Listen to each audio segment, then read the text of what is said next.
네, 부동산 온에어 생방송으로 함께하고 계십니다. 자, 바로 부동산의 핵심 이슈 짚어보도록 하겠습니다. 한 주의 마무리를 이분과 함께 계획하신다며 그리고 또 투자 전략을 세우신다며 훨씬 더 의미 있게 마무리가 되지 않을까 싶습니다. 강남 부동산 투자 길잡이로 굉장히 유명하신 분이시지요. 자, 우리재테크 부동산 연구소의 박영신 소장 모셨습니다. 어서 오십시오. 네, 안녕하세요. 네, 2021년도 이제 불과 한 달 정도밖에 안 남았습니다. 그 기간 동안에 이제 실제로 2021년도 시장의 부동산을 얘기를 하자면 뭐 끝을 모르고 오르고 있다. 뭐 이게 지금 어디까지가 끝인가 이런 생각이 들 정도로 너무 과격하게 오르고 있는 상황이고요. 그렇다 보니까 또 이제 그 각종 규제들이 이제 올해부터 또 시행되는 뭐 작년부터도 그렇긴 했지만 올해 조금 더 상승폭이 더 커진 종합부동산세, 그다음에 이제 주택에 관련된 모든 지표들이 계속 우상향으로 상승 지표를 보이고 있기 때문에 이런 부분이 이제 일시적인 공급이라든가 또는 단기 공급책이 마련되지 않으면 집값을 잡기는 어렵지 않을까라고 다시 한번 거듭 말씀드리고요. 그래서 오늘 준비된 내용은 이제 종부세 다음 달에 납부하셔야 되는 거죠. 종부세 및 부동산 관련 지표 분석 이거 가지고 좀 한번 말씀드려 보겠습니다. 일단 2021년도 종부세의 기준 과세 대상은 인별로 합니다. 인별로, 가구별로 하는 게 아니고요. 인별로 소유한 전국주택 공시가격 합계액이 6억 원을 초과하는 자, 6억 원까지는 괜찮다 그 얘기입니다. 그리고 1세대 1주택자가 9억 원이었죠, 원래는. 9억 원이 이제 11억 원으로 이제 그 당정 협의를 통해서 한 1, 2개월 전에 이제 통과가 된 걸로 알고 있고, 그래서 11억 원을 초과하는 자, 그러니까 집을 한 채 갖고 있는 사람의 공시가격이 11억 원을 초과하는 자로 해서 2억 원 정도가 상향된 거고요. 6월 1일, 올해 6월 1일부터 해서 6월 1일 날짜로 해서 등기부등본상의 해당 주택 소유권을 가진 자는 무조건 다 해당된다 보시면 될 것 같고요. 그래서 이제 실거래가의 한 60% 정도 된다라고 얘기를 하고 있습니다.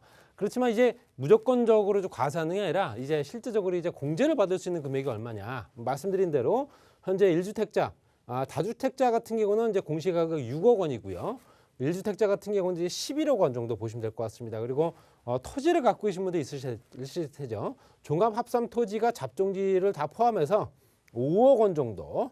그다음에 별도 합산 토지 모든 것들 상가뿐만 아니라 현재 건물 안에 있는 대지 지분까지 다 포함시키는 거죠. 그래서 별도 합산 토지 같은 경우 상가까지 포함해서 80억 원 정도까지는 공제를 받을 수 있는 금액이다. 이 금액이 넘어가게 되면 이제 과세가 된다라는 거지.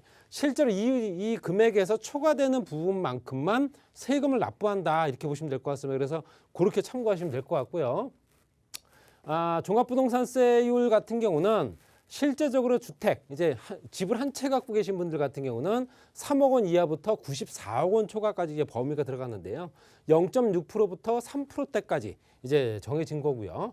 이제 주택을 여러 채 갖고 있는 사람도 있을 테죠. 조정대상 지역의 2주택자나 아니면 조정대상 지역이 아니다 하더라도 집이 3채 이상 있는 사람 같은 경우는 1.12%부터 최대 6%대까지 이제 세금을 내야 되는 거고요.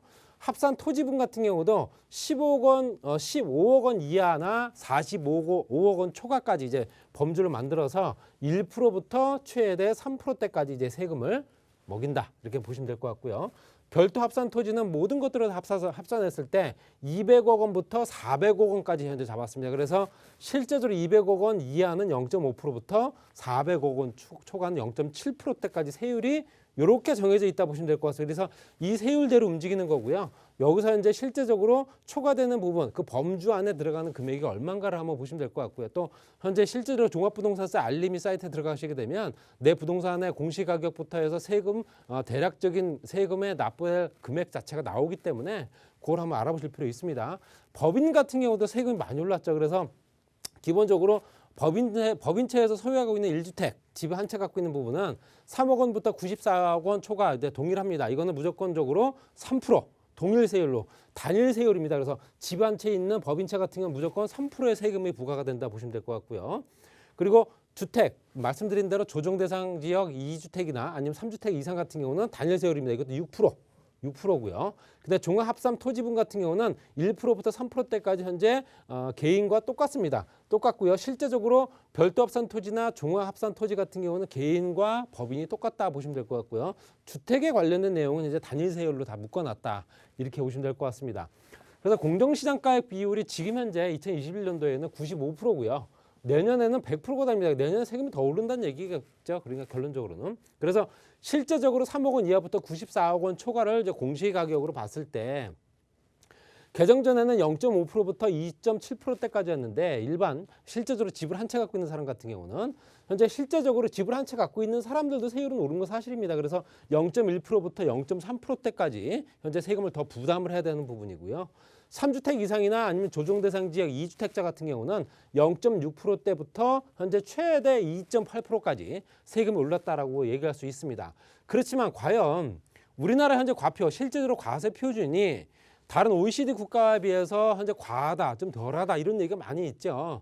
뭐 실제로 어떤 그 프로그램에 나와서는 우리나라 세금이 OECD 표준에 미치지 못한다라고 얘기하는 부분이 있는데 지금 이 도표를 보게 되면 그렇지가 않습니다. 보시게 되면 OECD 국가 GDP 대비입니다. 그러니까 소득 대비 부동산 관련 세금 비중이 얼마가 되는가 봤더니 1위가 영국이고요. 영국이 4.48%입니다. 양도소득세부터 해서 자산세, 그러니까 보유세까지 다 합쳤을 때 한국이 그 다음입니다. 2020년도에는 2위를 차지했습니다. 그래서 4.28%, 2018년도에는 4.05%로 3위를 차지했다가 다시 올해는 2위가 된 겁니다.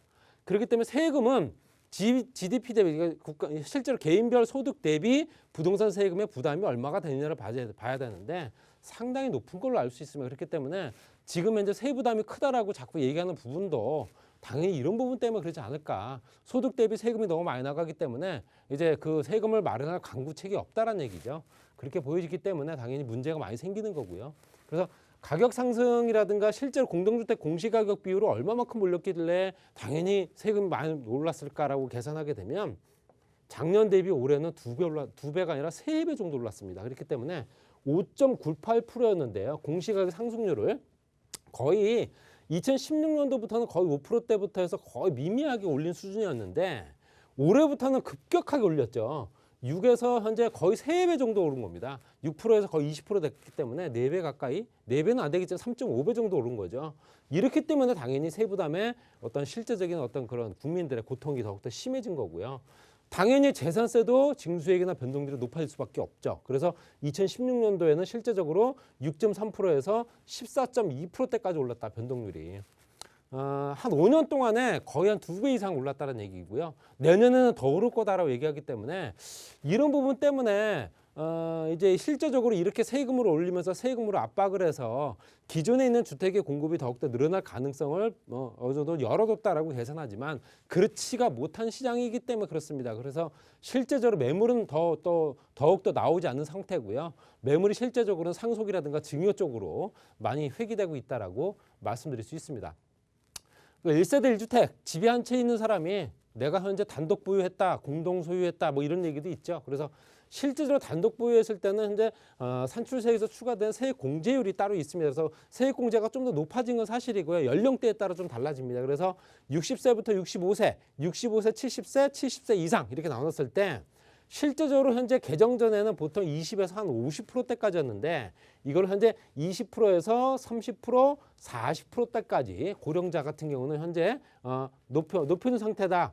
거의 비슷한 수준이죠. 높였다고 보기는 어렵고요. 그래서 보유기간 공제율을 더 더했습니다. 그래서 실제적으로는 보유기간 공제율이 현재 20에서 40, 50%인데 또 고령자 공제율 같은 경우 10에서 20, 30%를 10%씩 올린 거죠. 그러니까 고령자에 대한 현재 실제 노령 어떤 소득이 없는 현재 고령자에 대한 현재 세금 부담을 줄여주겠다는 부분에서 10%씩 현재 깎아준 거고요. 보유기간 공제율도 실제로 똑같습니다. 그렇기 때문에 보유기간 공제보다는 장특공제라고 하죠. 장기보유 특별공제는 똑같고 현재 연령대 공제가 그만큼 10%씩 늘어났기 때문에 당연히 조금 세부담은 좀 줄어들지 않았나라고 얘기할 수 있고요. 이제 고령자 한해서 말씀드리는 거고요. 60세 이상 되는 그리고 실제적으로 현재 혼자 소유하고 있느냐 아니면 현재 공동 소유하고 있느냐에 따라서 세금이 좀 달라집니다. 그래서 보통 공제받는 금액이 있기 때문에 납세 의무자는 지분율이 큰 자가 되는 거고요. 현재 공동 소유자 같은 각각의 납세 의무자가 되는 겁니다. 부부가 같이 공동 소유를 했다면. 그렇지만 혼자서 현재 단독 소유한 경우에는 11억 원까지 공제받을 수 있지만 현재 공동 소유 같은 경우는 6억 원씩 각각 해서 12억 원까지 공제받을 수 있습니다. 그러면 공동 소유하면 되겠네 라고 얘기했지만 그것도 다릅니다. 세액 공제를 받을 수 있는 거는 공동 소유 공동 소유 같은 경우는 현재 세액공제가 안 됩니다. 그렇기 때문에 세액공제 받는 금액 연령대에 따라서 실제적으로 현재 최대 80% 납세 의무자 연령의 보유기간 기준 따졌을 때 내가 현재 60세 이상이면서 저희 도표에 보시다시피 60세 이상이면서 70세 이상이다 한다면은 단독 소유를 하면서 차라리 세액공제 받는 게 더 낫다라는 얘기죠.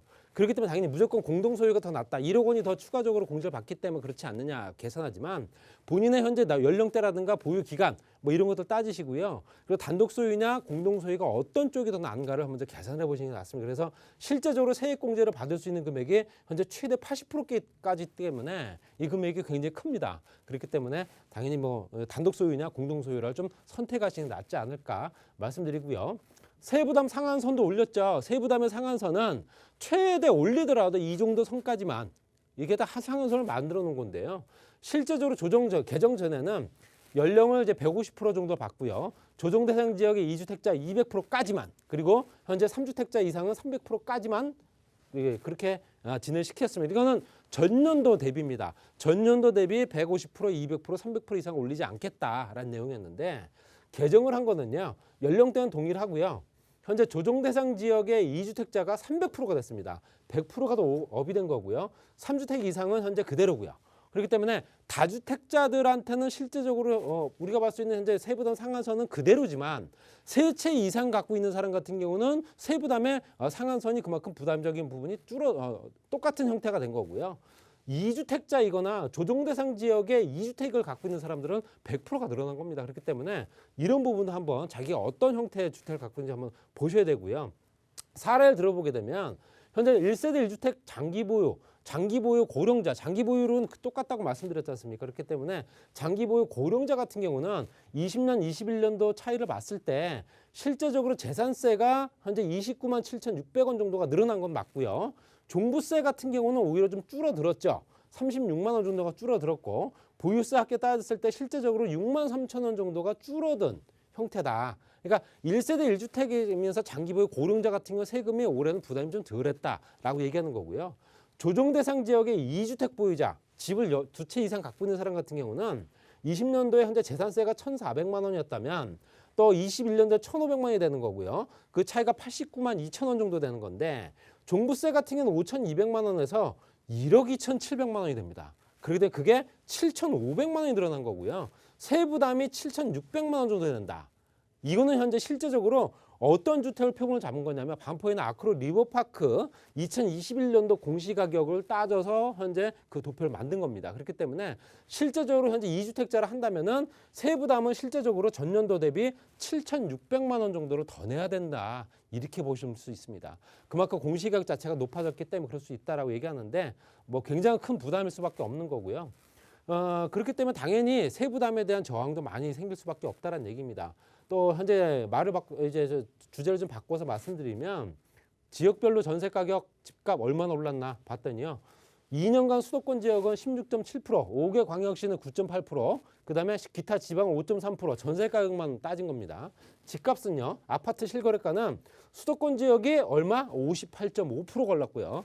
거기에 5개 광역시는 26.5%, 기타 지방 2.1%. 엄청난 수치죠. 거의 2배 이상 된 겁니다. 지금 현재 어느 지역을 막론하고 집값은 거의 다 2배가 된 상태다. 그럼에도 불구하고 인허가나 현재 실제로 분양 물량은 줄어들고 있습니다. 보시게 되면 공공부문, 민간부문 봤을 때 2016년도부터 쭉 도표로 보시더라도 2022년도에 현재 합산 통계는 좀 늘어나긴 했으나 현재 2018년도부터 2019년도, 20년도, 3년 동안은 계속 줄어든 거였고요. 그 다음에 실제적으로 공공부문은 현재 좀 늘어났다 얘기할 수 있지만 또 민간 부분도 살짝 미미하게 늘어나는 건 맞습니다. 그렇지만 그것도 지금 현재 3년 동안 걸친 수치다 보시면 될 것 같고요. 분양 같은 경우도 2020년도 주택 인허가 전망도 현재 40만 가구 정도가 예상돼 있고 올해는 38만 가구. 그렇기 때문에 공급량이 없이 집값을 잡기는 도저히 어려운 상황이 됐지 않을까 다시 말씀드릴 수 있고요. 2022년도 국내 건설 수주라든가 이 증감률을 보게 되면 건설 지표를 보게 되면 부동산 시장이 어떻게 가는가 알 수 있습니다. 공공, 민간, 토목, 건축, 주거, 비주거 봤을 때 쭉 도표를 보시게 되면 지금 현재 공공 부분은 0.9%가 좀 오르는 반면에 민간 부분은 오히려 떨어졌습니다. 0.1% 마이너스고요. 지금 현재 전체적으로 토목은 4.1%에 건축 부분은 마이너스 1.1%.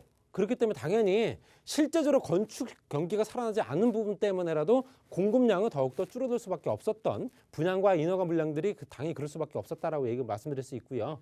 내년에도 집값이 현재 2.0% 정도 오를 거다라고 예상합니다. 전세는 6.5%, 전세값이 엄청나게 오를 수밖에 없다라고 얘기할 수 있고요. 그래서 분기별로 봤을 때 전체적으로 내년에도 현재 매매 시장에 진입하는 수요가 여전히 많다라고 얘기하는 거고요. 마지막으로 이제 말씀드릴 수 있는 부분, 무주택 가구나 자가 보유 가구, 자가 보유 임차 가구 봤을 때 무주택 임차 가구가 38.8%인데요. 실제적으로 이거는 현재 공공 민간 투트랙 임대주택 공급해야 됩니다. 당연히 편중된 공공개발 방식을 지향을 해서 민간 개발 사업의 활성화가 필요할 테고요. 임대인 인차에는 모두를 위한 현재 임대차 제도가 만들어져야 됩니다. 임대차 3법의 부작용 해소 방안 마련돼야 된다.